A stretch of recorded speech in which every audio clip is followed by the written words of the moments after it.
Hello à tous.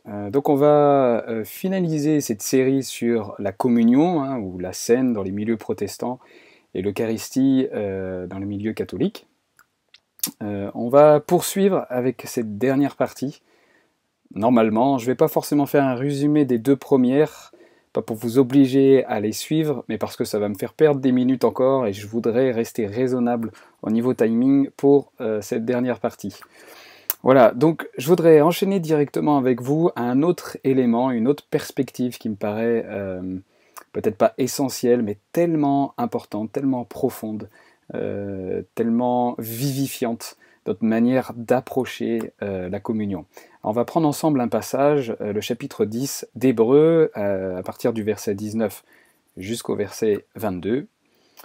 Ayant donc, frères, la liberté d'entrer dans le sanctuaire par le sang de Jésus, chemin nouveau et vivant qu'il nous a frayé à travers le voile, c'est-à-dire à travers sa chair. Et ayant un grand souverain sacrificateur établi sur la maison de Dieu, approchons-nous avec un cœur sincère, dans une pleine certitude de foi, ayant les cœurs purifiés des souillures d'une mauvaise conscience et le corps lavé d'une eau pure. Alors vous me direz pourquoi choisir le chapitre 10 d'Hébreux par rapport au sujet de la communion. On va le voir ensemble pour au moins deux raisons. La première, c'est approfondir le terme traduit dans nos Bibles, chemin nouveau, nouveau. Le terme en grec est prosphatos.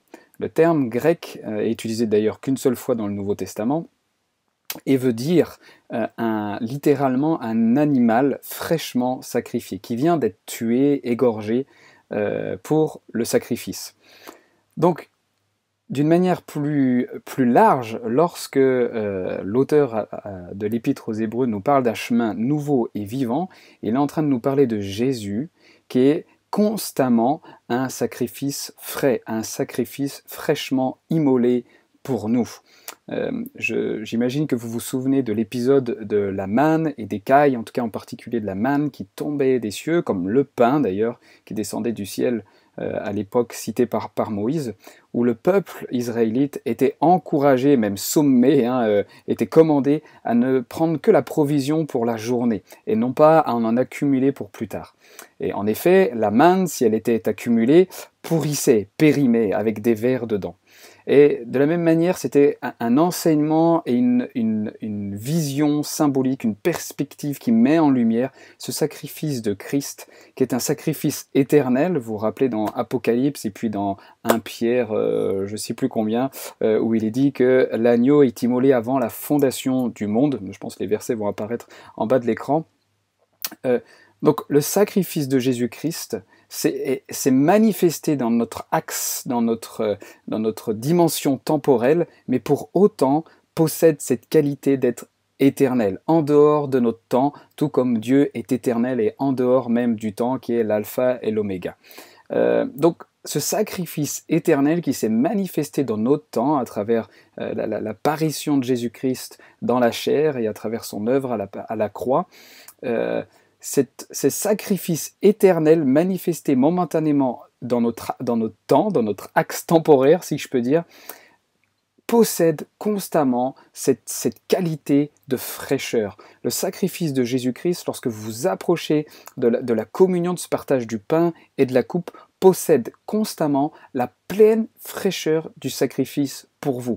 Vous pouvez littéralement avoir la conscience de s'approcher du pain et du vin avec un agneau fraîchement immolé pour vos péchés et pour vos infirmités et maladies. Donc vous m'aurez compris, j'imagine, je ne suis pas en train de dire que Jésus est sacrifié ou tué plusieurs fois à répétition, mais le sacrifice en lui-même parfait de Jésus-Christ possède d'une manière inhérente cette qualité de fraîcheur constante, où c'est comme s'il était livré à chaque fois tout fraîchement, tout dernièrement pour vous, ici et maintenant. Il me semble que c'est une approche tellement importante à avoir lorsque nous partageons le pain et le vin, non pas comme un sacrifice périmé, si je peux dire ainsi, en tout cas qui lourdement pèse des 2000 années, enfin plus de 2000 années où ça s'est manifesté, parce que littéralement ce sacrifice peut être approché avec toute la fraîcheur qu'il possède constamment, comme s'il avait été sacrifié ici et maintenant pour vous. On verra ensuite l'analogie avec le veau gras dans la parabole du fils prodigue. La deuxième chose que j'aimerais alors peut-être survoler rapidement, mais qui a vraiment son intérêt, il me semble, lorsqu'il est dit que ce chemin nouveau et vivant qui nous a frayé à travers le voile, c'est-à-dire sa propre chair. Qui nous a frayé, en français, littéralement, le terme grec peut vouloir dire plutôt inauguré. Mais pour autant, ce terme grec est tout particulier puisque il se nomme kainizo, donc il va apparaître en bas de l'écran aussi. Il est composé de deux particules. La première est qui provient de en, qui veut dire dans ou à l'intérieur, et kainizo, qui veut dire faire à nouveau ou renouveler. Littéralement, ce terme est plus que simplement refaire à nouveau ou renouveler, mais c'est même, si on veut être plus littéral sur le terme, renouveler ou faire à nouveau à l'intérieur. Pourquoi je précise cette subtilité? Parce que Jésus, à travers son corps, à travers sa propre chair, qui a été sacrifiée pour nous, était symbolique de ce voile qui a été déchiré de haut en bas, qui séparait le lieu saint du lieu très saint. Alors j'imagine vous rappeler la différence du lieu saint et du lieu très saint. Le lieu très saint, où une fois l'année, un souverain sacrificateur pouvait y accéder pour le grand pardon de tout le peuple. Là où était bien sûr le propitiatoire avec les chérubins, et donc la tradition, le sacrifice annuel pour les péchés du peuple. Donc ce lieu très saint où la Shekinah, la gloire de Dieu, la présence de Dieu même pouvait se manifester, était séparé par ce voile. Donc, pour revenir à notre texte, Jésus qui à travers son corps, à travers sa chair, qui représentait le voile déchiré de haut en bas, a permis à ce que, à travers son corps, l'accès même au lieu très saint soit accessible d'une manière constante et permanente. Qu'est-ce que ça veut dire par rapport à nous? C'est que ce ekkanaïso, c'est à travers sa chair et à travers son corps, il a fait à nouveau d'une manière intérieure, il a renouvelé d'une manière intérieure également notre accès au lieu très saint. Ça veut dire qu'une fois pour toutes, notre corps à nous-mêmes, qui était selon l'incarnation de Jésus dans sa propre chair et dans son propre corps, notre corps aujourd'hui n'est plus barrage, n'est plus synonyme de barrage, notre chair n'est plus synonyme de barrage entre le lieu saint et le lieu très saint. Mais au contraire, à travers la chair de Jésus-Christ, qui s'est livré, qui a été crucifié, qui a été sacrifié, nos propres corps sont désormais maintenant au bénéfice complet de ce lieu très saint, au sein du corps dans lequel nous vivons, qui est le sanctuaire du Dieu vivant, le sanctuaire de l'Esprit Saint. Aujourd'hui, notre corps est pleinement participatif, participant du lieu très saint. C'est tellement important. Ça a été fait et renouvelé d'une manière complète. Kainizo, ekkainizo, qui est exactement le même mot à la racine de kainos, création, une toute nouvelle création qui n'a jamais paru. Ekkanizo porte le même sens. Quelque chose qui n'a jamais paru a été renouvelé à l'intérieur de nous afin que notre corps ne soit plus jamais une barrière, un barrage entre le lieu saint et le lieu très saint. Autrement dit, que notre corps ne fasse plus jamais barrage pour accéder et pour avoir le bénéfice de la présence même, de la Shekinah même, de la gloire même du Dieu vivant. Donc il me semble que ça a son importance de réaliser ce qui a été opéré à travers la chair, à travers le corps de Jésus-Christ, afin même que nos corps soient au bénéfice de l'accès complet, en plénitude, à la gloire de Dieu, à la manifestation de sa gloire. Voilà. Un autre élément que j'aimerais aborder avec vous en lien avec la notion de cette fraîcheur de sacrifice est la parole de Paul dans 1 Corinthiens 11 où il répète les paroles du Sauveur, les paroles de Jésus-Christ en disant que Jésus disait de prendre le pain et la coupe en se souvenant de lui, en souvenir de lui. Et aussi le texte dans Luc est également présent. En souvenir de moi, lorsque Jésus délivre cette parole, c'est pas un souvenir comme peut-être nous on peut l'interpréter, c'est-à-dire un souvenir de la couleur de ses cheveux, de ses yeux ou même de ses paroles. Non, c'est plus que ça. La correspondance en hébreu de ce mot est zikaron. Ça s'affichera aussi en bas de l'écran. Zikaron, dans la tradition hébraïque, dans la compréhension hébraïque, possède le sens tout particulier de repasser l'événement, repasser le processus même d'un événement. qui est bien plus, j'allais dire, profond encore que juste se souvenir d'une personne. Et lorsqu'on sait que Jésus-Christ replace ce contexte de souvenir de lui à travers le pain et à travers la coupe, et qui fait complètement lien à son parfait sacrifice, son sang qui sera répandu pour le pardon de nos péchés, entre autres, et pour sceller la nouvelle alliance, et son corps qui sera brisé, meurtri, flagellé, pour notre guérison.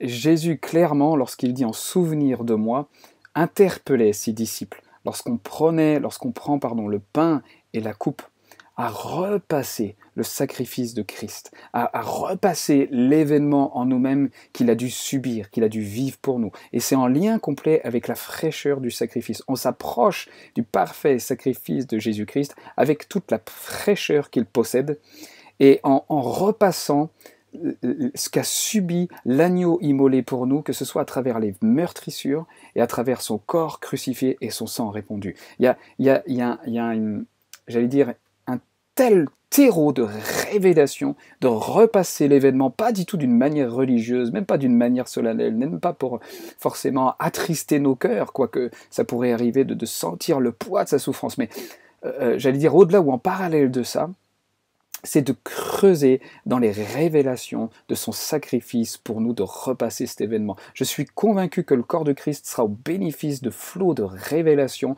à se rapprocher de nouveau de la communion, en repassant l'événement, pas d'une manière religieuse, mais dans le relationnel avec leur Sauveur, avec l'agneau immolé en face d'eux-mêmes, à creuser les pépites et les pierres précieuses de son sacrifice pour nos corps et pour notre cœur. Voilà sur ce point où je voulais assister ensemble. Il y a un autre point qui est très intéressant. Au verset 26 du chapitre 11 de 1 Corinthiens, Paul écrira aussi « Car toutes les fois que vous mangez de ce pain et que vous buvez de cette coupe, vous annoncez la mort du Seigneur jusqu'à ce qu'il vienne. » Alors c'est très très intéressant aussi qu'il ait écrit ça, parce que le terme « annoncer » en grec a sa correspondance en hébreu dans un texte très important dans l'Ancien Testament, dans l'Ancienne Alliance, qui est Lévitique 23, chapitre 23, du verset 23 au verset 24, où il est directement en lien le fait de s'annoncer, de proclamer avec le son du chauffard. Ils appellent ça le mémorial, vous lirez le texte de Lévitique, le mémorial du jour de Shabbat. Donc de la même manière, cette notion de se souvenir de lui porte cette puissance d'annoncer la mort du Seigneur, de proclamer la mort du Seigneur, et de même de rejoindre des proclamations, des messages au son du chauffard de la mort, de proclamer la mort du Seigneur jusqu'à ce qu'il vienne. Il y a une puissance, peut-être que ça peut être encore flou pour vous aujourd'hui, mais lorsqu'on verra ensemble de pénétrer, de participer plus pleinement à l'atmosphère céleste en s'approchant du pain et du vin, il y a une dimension où dans cet acte même de s'approcher du pain et du vin, nous proclamons, nous rejoignons, nous initions même les sons du chauffard, des sons des trompettes dans les cieux qui annoncent la mort du Seigneur jusqu'à ce qu'il vienne. On rejoint la puissance de sons qui sont manifestés dans le céleste et qui déclarent des choses. Alors ça sera peut-être un autre sujet vraiment intéressant dans d'autres vidéos, mais combien on est appelé à rejoindre des sons, des tonnerres dans les cieux, qui peuvent être la voix des saints, qui peuvent être la voix des anges, qui peuvent être la voix des anciens.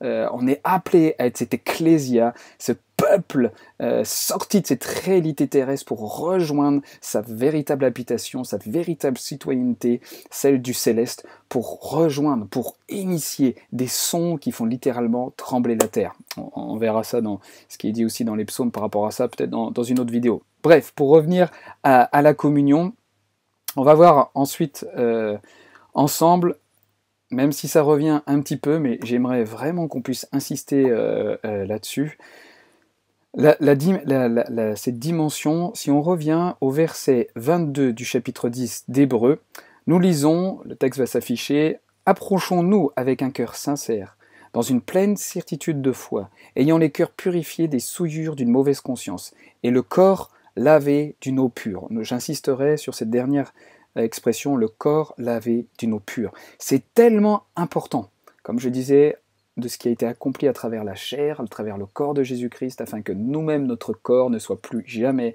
barrage et frontière entre le lieu saint et le lieu très saint. De la même manière, ce verset 22 nous montre que notre corps est au bénéfice de l'eau pure qui le lave. Autrement dit, notre corps est au bénéfice de la sanctification également. Là, je ne parle pas de la sanctification comme un processus, je parle de la sanctification pour l'action manifestée par la sainteté même dont on a hérité gratuitement à travers le sacrifice de Christ et à travers le don de la justice. La sanctification n'est pas un processus. Si vous regardez en grec, à chaque fois que le mot sanctification a été traduit dans nos Bibles, c'est littéralement sainteté. Sanctification implique un processus qui n'existe pas dans le Nouveau Testament. C'est très important.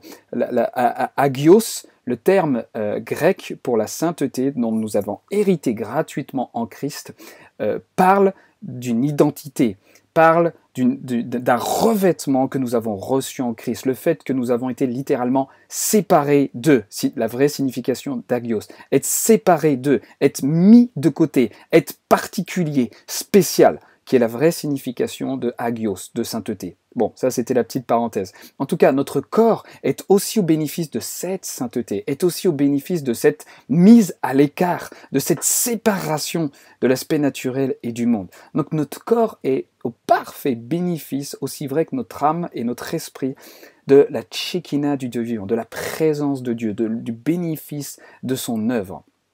Et je veux insister sur ce point-là, parce que lorsque on verra ensemble d'engager cette atmosphère céleste à travers la scène, à travers la communion, le pain et le vin, c'est réaliser que notre corps est au complet bénéfice. Je crois qu'au tout premier des vidéos, non, peut-être la vidéo où je parlais de l'appel du céleste, où il est parlé dans Exode 24 des anciens, de Moïse et Josué, qui sont sur la mer de cristal en présence même de Dieu, à faire leur casse-croûte, si vous me permettez l'analogie. Leur corps a été invité et transféré souverainement dans une dimension qui était céleste, le céleste sur terre. De la même manière, lorsque Paul va dire lui-même que les révélations, et lorsqu'il était transporté en extase dans le 3e ciel, lui-même ne savait pas si c'était dans son corps ou en dehors de son corps. Seul Dieu le savait.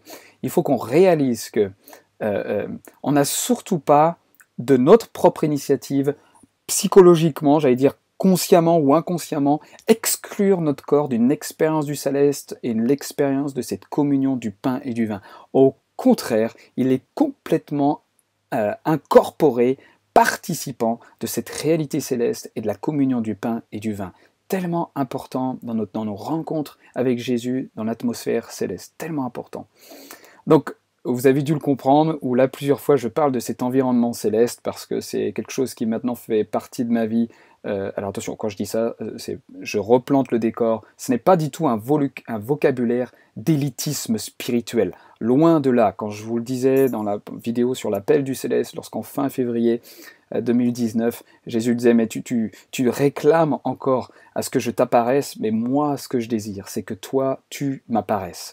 Et ça initie en moi un complet réapprentissage d'apparaître dans le céleste, de comprendre ce que ça veut dire, et même de commencer à toucher à la simplicité de ce que ça voulait dire. Jésus nous a fait une toute nouvelle création, 2 Corinthiens 5, 17, où les choses anciennes sont passées, voici, toutes choses sont devenues nouvelles. Cette nouvelle création, cette toute nouvelle kainos, toute nouvelle création que nous sommes, est un être spirituel qui est j'allais dire, en interaction avec plusieurs dimensions, la terrestre à travers notre corps et la céleste. Et aussi simple que nous avons appris à être en interaction avec une table physique, avec les bruits des oiseaux, avec la présence de votre épouse, de vos enfants, aussi simple, le peuple céleste est appelé à découvrir avec simplicité, spontanéité et profondeur l'interaction avec la dimension céleste. C'est tellement important, ça fait partie de notre, aujourd'hui, identité essentielle et primordiale en tant qu'enfant du Dieu vivant, enfant de lumière, enfant du Père qui est parfait, enfant du Père qui est céleste. Bref, donc cette dimension, cette invitation au céleste, à travers même l'acte qui peut paraître simple et très naturel, très terrestre, de s'approcher du pain et du vin, est complètement un acte céleste et a besoin d'être vécu dans cette atmosphère.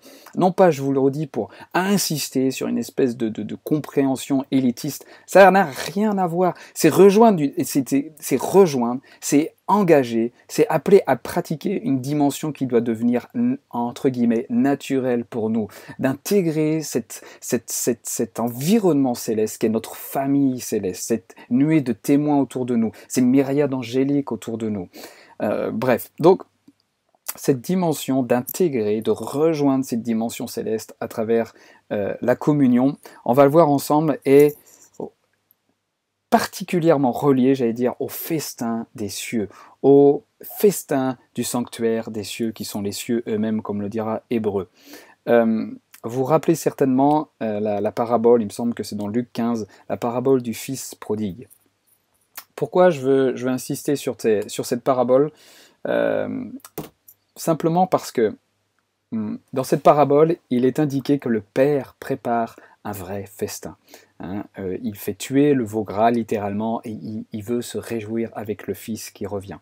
Si vous reprenez un petit peu le passage antérieurement, lorsque le Fils revient lui-même et qui entre guillemets, il se repent, il réalise combien c'était une mauvaise idée, c'était tellement pas bon pour lui, de se détourner de son père et de vouloir vivre sa propre vie après d'être délapidé de son propre argent. Il retourne à son père et il veut retourner comme un simple serviteur. Mais son père court à lui et n'attend même pas que le fils puisse donner tous ses arguments pour être un serviteur, mais va demander, le père à ses serviteurs, de revêtir de nouveau son fils. Alors, est-ce que vous vous rappelez, enfin j'imagine que oui, il le revêt d'abord de sa robe. C'est tellement intéressant si vous reprenez le texte des termes utilisés en grec. Le terme utilisé en grec pour que cette meilleure robe est littéralement protos stolé. Protos implique le même sens grec lorsqu'il est parlé que Jésus-Christ est le premier de tous les nouveau-nés et le premier de toute la création. Protos, la notion de première. Et stolé parle d'une robe jusqu'aux pieds que généralement les femmes portaient aussi, une robe qui le recouvrait complètement. Et ce même terme en grec, stolé, est utilisé exactement pour la robe blanche qui revêtait les saints dans Apocalypse, qui était le revêtement de cette robe de fin lin qui représentait les œuvres de justice des saints, de Christ lui-même. Donc cette protos stolé n'est pas n'importe quelle robe. Le Père revêt le Fils de la robe de justice, de la première robe, de l'ancienne Rome, si je pourrais dire, de la robe de l'agneau immolé avant la fondation du monde, de la justice du Christ éternel. Ensuite, il insère, ou en tout cas il lui remet l'anneau. L'anneau en grec est daktulios, qui vient du terme doigt. Et j'imagine que comme moi vous vous rappelez lorsque Jésus dira lui-même, mais si c'est par le doigt de Dieu que je chasse les démons, mais alors le royaume de Dieu, le royaume des cieux est tout proche de vous. Lorsque le Père remettait cet anneau, il remettait l'autorité du royaume des cieux à son Fils. Et on se rappelle des paroles de Jésus qui dira à cette ecclésia, je donnerai les clés du royaume de Dieu. Et ce que vous lirez ou ce que vous interdirez sur terre sera aussi délié aura été plutôt lié dans les cieux, et ce que vous délirez sur la terre aura été délié dans les cieux. Les clés du royaume de Dieu. Donc le Père revêt, sans même entendre les arguments, sans même attendre une amélioration du comportement du Fils, sans même attendre une obéissance de plus en plus parfaite, sans même attendre qu'il n'y ait plus qu'une seule ride dans le comportement de son Fils. Le Fils l'a revêtu et a demandé à ses serviteurs, si vous relisez le texte, de tout de suite faire tuer le veau gras et de commencer la fête. Pourquoi je vous parle de ce texte? Parce qu'il est tellement important de comprendre qu'aujourd'hui nous avons accès au festin des cieux. Et se festoyer du parfait sacrifice de Christ est un élément primordial du festin des cieux. J'allais dire presque central de ce festin céleste. Et le Père n'attend pas, selon la théologie qu'on a pu créer aujourd'hui dans l'Église, une épouse parfaite, sans rides, qui en fait, dans notre théologie actuelle, est liée à l'expérience que nous pouvons voir aujourd'hui de l'Église, où on attend une Église parfaite.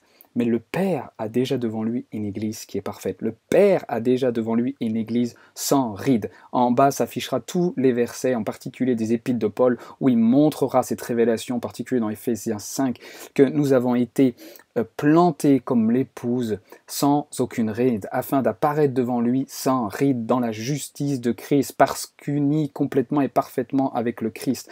Donc le festin des cieux est un environnement céleste qui est accessible pour nous aujourd'hui et maintenant, parce que nous sommes son épouse sans ride à cause de la robe de justice dont nous avons été revêtus, le don de justice dans Romains 5 dont nous avons reçu et la surabondance de la grâce.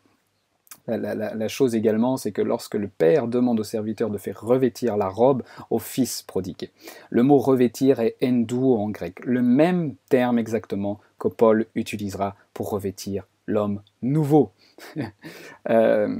Voilà, si nous reprenons le passage de Luc 14, je ne reprendrai pas tout, du verset 12 au 24, ça va s'afficher sur l'écran, mais c'est la parabole où le maître veut faire inviter tous les invités normalement prévus sur la liste pour le mariage. Et les invités prévus trouvent tous des excuses, vous vous rappelez de ce texte-là.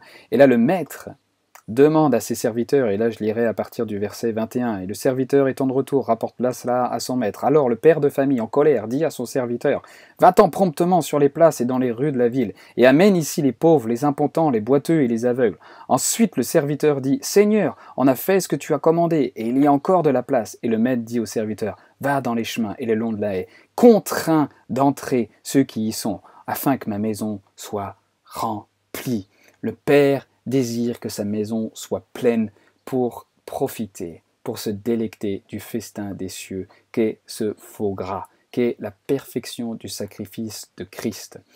Si vous relisez le chapitre 55 du livre d'Ésaïe, c'est un tellement beau chapitre prophétiquement sur ce festin, sur Jésus qui nous invite à se nourrir à lui et à boire à ses eaux vives gratuitement, et d'enfin acheter gratuitement une nourriture qui nous satisfait.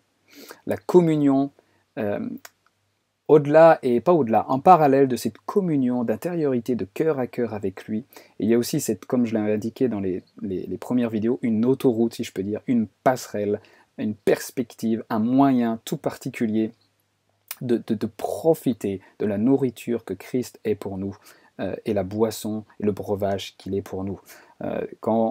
C'est une parenthèse, mais je pense que ça a son importance. Lorsque de Jean 6, vous relisez les versets à partir du verset, je crois que c'est 55 au verset 58, lorsqu'il est parlé de manger mon corps, lorsque Jésus utilise le mot manger ma chair, manger, il y a plusieurs termes en grec pour manger. Il y a phagos, qui parle de manger en général, et il y a trogo, qui veut dire mâcher en croustillant, en ayant le bruit des craquements.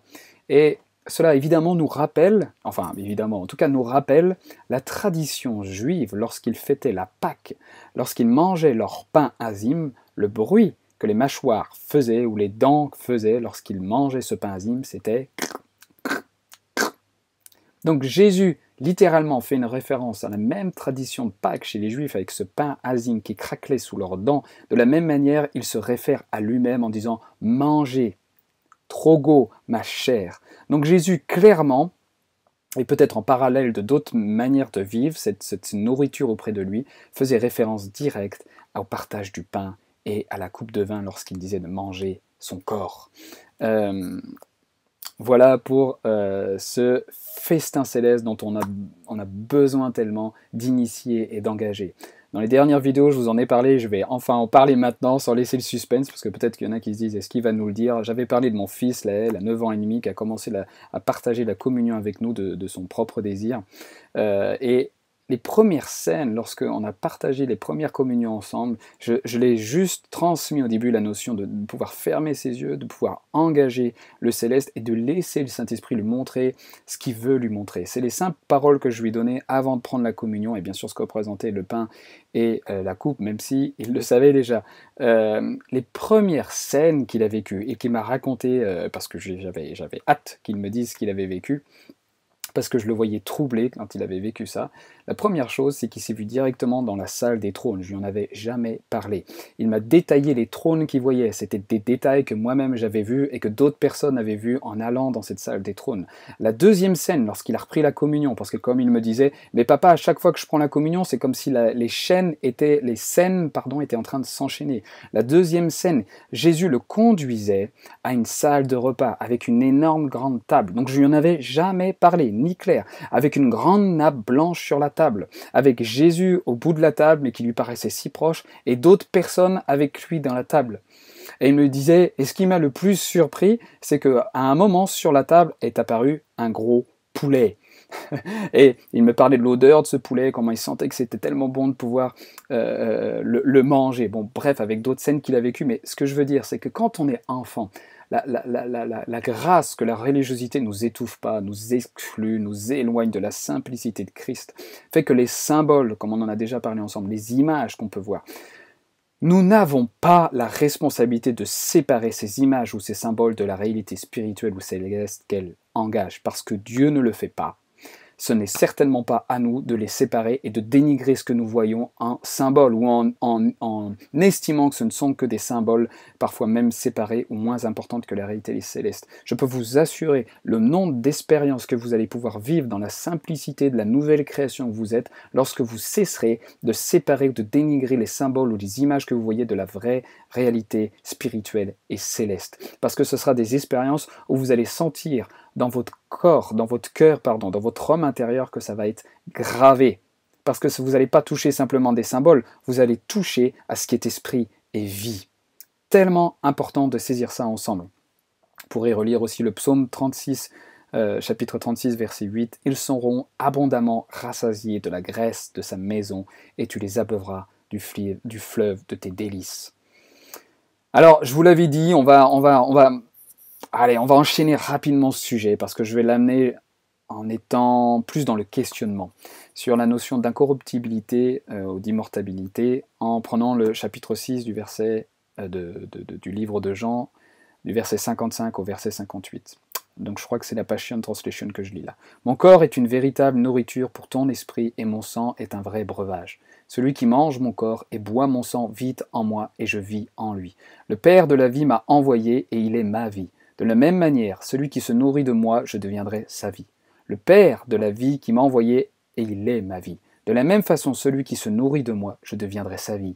Je ne suis pas comme le pain que vos ancêtres ont mangé et qui sont morts plus tard. Je suis le pain vivant qui vient du ciel.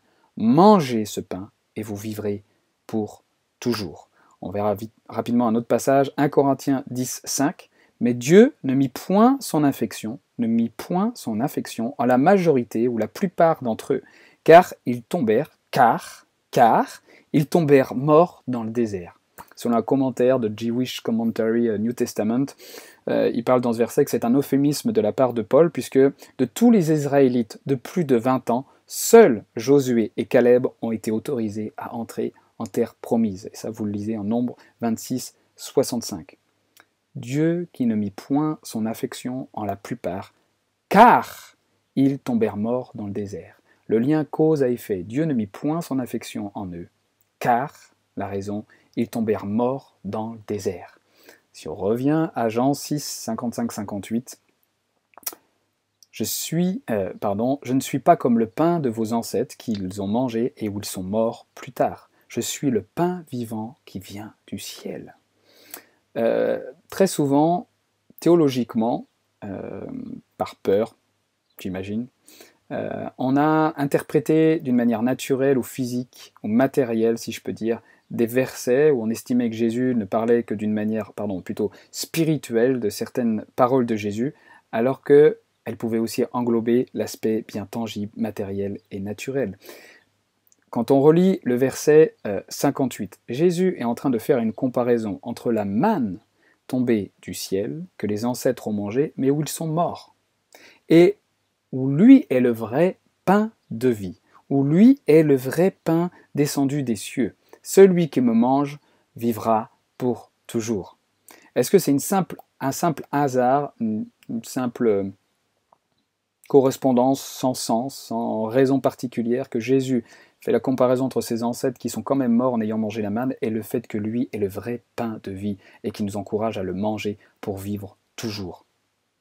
C'est une question que je vous pose, les amis. Mais si vous relisez le contexte, Jésus fait une correspondance et une comparaison tellement intéressante qui, a priori, n'implique pas seulement la vie éternelle spirituelle, si je peux dire ça. C'est-à-dire une vie où on a une qualité de vie pour connaître Dieu et celui qui l'a envoyé, mais où on est appelé quand même à rencontrer la mort à notre dernier souffle. C'est un questionnement, les amis, ne me voyez pas créer quelque chose de nouveau ou quoi, mais je vous pose la question, plus pour vous gratouiller, si je peux dire, et que vous-même vous ayez la curiosité d'aller creuser et d'aller regarder. 2 Timothée 1,10 et qui a été maintenant manifesté par la venue de notre Sauveur Jésus-Christ, qui a détruit la mort et mis en évidence la vie et l'immortalité par l'Évangile. Autrement dit, dans la version Translation Passion, cette vérité est maintenant dévoilée par la révélation de loin Jésus, notre donneur de vie qui a démantelé la mort, effaçant tous ses effets sur nos vies et a manifesté sa vie immortelle en nous par l'Évangile. Je vous laisse sur ce dernier verset.